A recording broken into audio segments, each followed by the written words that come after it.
আসসালামু আলাইকুম। রাজু আহমেদ, সীমানা টিভি ৯৮।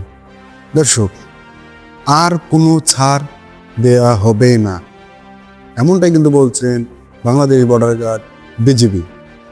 আপনারা জানেন যে সীমান্ত এলাকায় কিন্তু ভারতের বিএসএফ এর সাথে একটা অন্যরকম পরিস্থিতি চলছে। ময়ূখ রঞ্জন এখন যাবে কোথায়? ময়ূখ রঞ্জন এখন কই? ময়ূখ রঞ্জন তো বলছে বাংলাদেশ থাকবে না। আর এখন দেখেন ভারত থাকবে না, বলে দিলাম ভারত থাকবে না। ময়ূখ রঞ্জন যাবি কই? যাওয়ার জায়গা নাই। ময়ূখ রঞ্জন ধরা পড়েছে সীমান্ত এলাকায়। বিজেপির সঙ্গে যে একটা তুমুল সংঘর্ষ, বাংলাদেশ বর্ডার গার্ড বলছে আমরা কোনো ছাড় দেব না ভারতকে। এমনটাই কিন্তু বলছেন বাংলাদেশ বিজেপি বর্ডার গার্ডের প্রধান। দর্শক, আপনারা দেখতে পাচ্ছেন যে তিনি কি বলছেন।